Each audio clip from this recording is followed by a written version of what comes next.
भारत का इतिहास वीरता और बलिदान की अनेक गाथाओं से भरा हुआ है। स्वतंत्रता संग्राम के दौरान मां भारती की बेटियों ने महत्वपूर्ण भूमिका निभाई।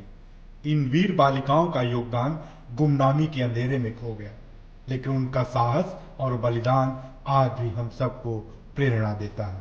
स्वतंत्रता संग्राम में एक ऐसी ही अद्वितीय वीरांगना थी जिनकी कहानी आज भी हमारे दिलों में जीवित है। वह थी मैना कुमारी। मैना कुमारी महान क्रांतिकारी नाना साहब पेशवा की दत्तक पुत्री थी।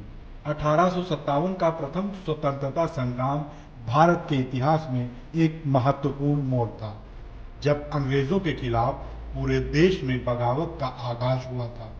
इस बगावत के अगुवाकारों में से एक कानपुर के प्रसिद्ध क्रांतिकारी नाना साहब पेशवा भी थे। उन्होंने कानपुर व आसपास के जिलों में अंग्रेजों के खिलाफ हुई बगावत का नेतृत्व किया, जिसमें उनकी 13 वर्षीय बेटी मैना कुमारी का भी बड़ा योगदान रहा।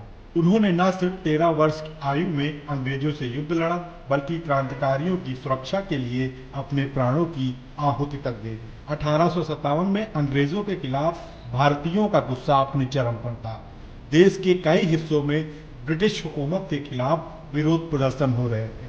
इससे कानपुर भी अछूता नहीं था। यहाँ अवध और बुंदेलखंड के क्रांतिकारियों का नेतृत्व नाना साहेब कर रहे थे। एक दिन जब नाना साहब अपने क्रांतिकारी साथियों के साथ अंग्रेजों के खिलाफ युद्ध करने की योजना बना रहे थे, तभी कुछ क्रांतिकारी अंग्रेजों की स्त्रियां और बच्चे लेकर उनके पास आ गए। क्रांतिकारियों ने नाना साहब से पूछा कि क्या इन बच्चों और स्त्रियों को सजा दी जाए, तो नाना साहब ने कहा कि यह हमारी भारतीय संस्कृति के और परंपराओं के खिलाफ है। उन्होंने कहा कि असहाय स्त्रियों और बच्चों को मारना कायरता ही नहीं बल्कि पाप है। इसके लिए इतिहास हमें क्षमा नहीं करेगा। तभी नाना साहब ने अंग्रेजों की उन स्त्रियों और बच्चों की सुरक्षा की जिम्मेदारी अपनी 13 साल की बेटी मैना कुमारी को दी। साथ ही आदेश दिया कि वह सभी को सुरक्षित स्थान पर ले जाएं। मैना कुमारी ने अपने पिता के आदेश का पालन किया। हालांकि बच्चों और महिलाओं के लापता होने की जानकारी अंग्रेजों को मिल गई। ब्रिटिश सैनिकों ने नाना साहब के बिटूर स्थित किले को चारों तरफ से घेर लिया। किले के चारों ओर भारी फौज थी। स्थिति की गंभीरता को समझते हुए नाना साहब ने सेना को गुप्त रास्ते से बाहर निकाला और अंग्रेजों से वीरतापूर्वक युद्ध लड़ा। उन्होंने अंग्रेजी फौज को खदेड़ दिया। नाना साहब की वीरता और साहस से अंग्रेज पूरी तरह घबरा गए और भाग खड़े हुए। भारतीय वीर नाना साहब की जय जयकार करने लगे, लेकिन नाना साहब राजनीति के जानकार थे। उन्हें पता था कि अंग्रेज अब दोगुनी ताकत के साथ किले पर हमला करेंगे, इसलिए वो अपनी सेना के साथ बिटूर किला छोड़कर सुरक्षित स्थान पर जाने की तैयारी करने लगे। नाना ने अपनी बेटी मैना कुमारी को भी किला छोड़ने की तैयारी करने की बात कही, लेकिन मैना ने मना कर दिया। उन्होंने कहा, पिताजी, मुझे कोई कठिनाई नहीं होगी, मैं यहाँ सुरक्षित रहकर अपनी रक्षा कर सकती हूँ। आपको देश की सेवा में कोई रुकावट नहीं आनी चाहिए। मैना के साहस और मातृभूमि के प्रति प्रेम को देखकर नाना साहब ने उन्हें किले की रक्षा करने के लिए छोड़ दिया। लेकिन अंग्रेजी हुकूमत ने नाना साहब के साहस को देखते हुए 1857 में तब उन पर 1 लाख का इनाम घोषित कर दिया। उस जमाने में यह राशि बहुत होती थी। नाना साहब तो अपनी सेना के साथ सुरक्षित स्थान पर पहुंच गए, लेकिन अंग्रेजों ने बिठूर पर आक्रमण कर दिया और किले को ध्वस्त करना शुरू कर दिया। इस दौरान मैना कुमारी ने सैनिकों के साथ अंग्रेजी सेना से मोर्चा संभाला।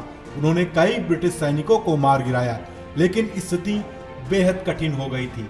सिपाहियों ने मैना को महल के एक गुप्त स्थान पर सुरक्षित कर दिया, लेकिन मैना ने वहां रुकने के बजाय युद्ध में भाग लिया। वह सिर्फ 13 वर्ष की आयु में शस्त्र चलाने की कला में पारंगत थी। मैना ने अपनी युद्ध कला का प्रदर्शन करते हुए अंग्रेजों के छक्के छुड़ा दिए।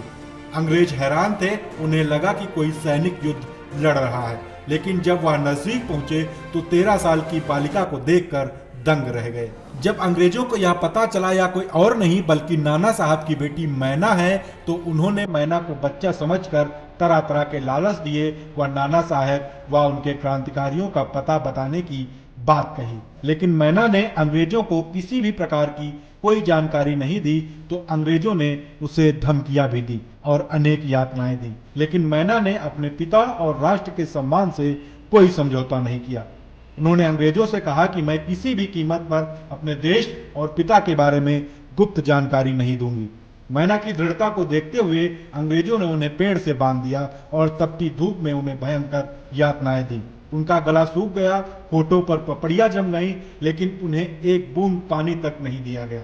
फिर अंग्रेजी सैनिकों ने मैना कुमारी के चारों ओर लकड़ियां डालकर चिता बनाई और उन्हें धमकाया कि अगर वह सच नहीं बताएंगी तो उन्हें जिंदा जला दिया जाएगा।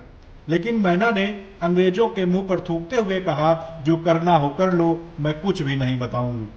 चिता में आग लगा दी गई, लेकिन मैना न चीखी न चिल्लाई। आग में जलते हुए अधजली हालत में भी उन्होंने बिना झुके यह कहा कि मैं नहीं डरूंगी, ना ही क्रांतिकारियों के बारे में कोई जानकारी दूंगी।